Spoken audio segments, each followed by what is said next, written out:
Dear viewers, JZL here.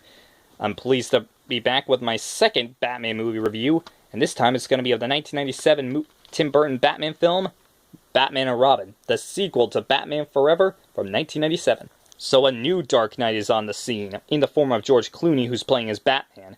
He and Robin, played by Chris O'Donnell, are trying to take down a terrible threesome in the form of Mr. Freeze, Poison Ivy, and her hired muscle Bane, but they soon realize that they have to trust each other, and you can't fight crime alone, just like in the last movie.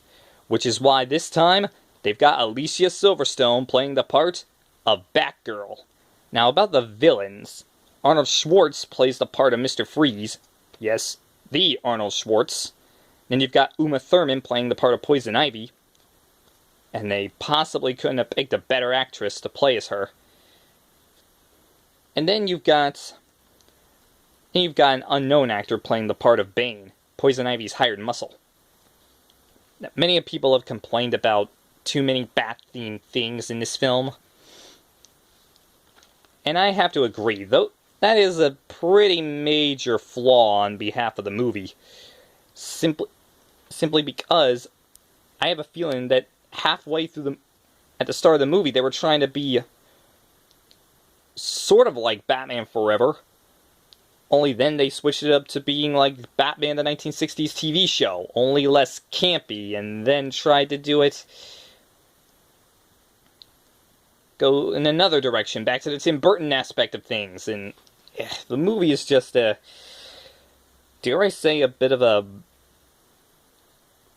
jumbled up mess. Flaws. There is some pretty decent things to say about Batman and Robin. For example, it was kind of ingenious to have Uma Thurman and Arnold Schwartz play the part of two of the three villains, because they played their roles pretty decently, but then again, the movie was trying to be a little bit more like the comic books instead of like the Batman films of years past.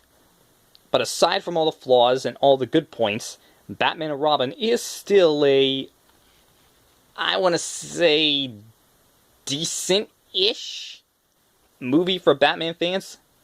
But then again, I ain't no nostalgia critic, so I can't be certain. So all in all, I rate Batman and Robin, on behalf of my friend GS Productions, 3 out of 5 stars. I would have given it higher, but there are just too many flaws in the film to be found at once. Ultimately, this would be the final Batman movie that we would see for a long time. It would be about 8 years until we got a new Batman film in the form of Batman Begins, the beginning of the Dark Knight trilogy. Because ultimately, there was supposed to be a sequel to Batman and Robin that was supposed to be released, called Batman Unchained, that was supposed to have Batman fighting off Scarecrow, who was terrorizing Gotham with fear gas, and Scarecrow would actually cause Batman to hallucinate the Joker coming back to life, and Harley Quinn was supposed to be involved somehow as the Joker's own daughter. But unfortunately, that project never came to life. But like I said in the Batman Forever review I did, I would have nominated Jim Carrey to play the part of the Joker. But history went on, and we never know what could have been of Batman Unchained if it had come out. 2 Batman movie reviews. So until I get another request from another fan of GS Productions, I'll be seeing you all real soon. Until then, to the Batmobile!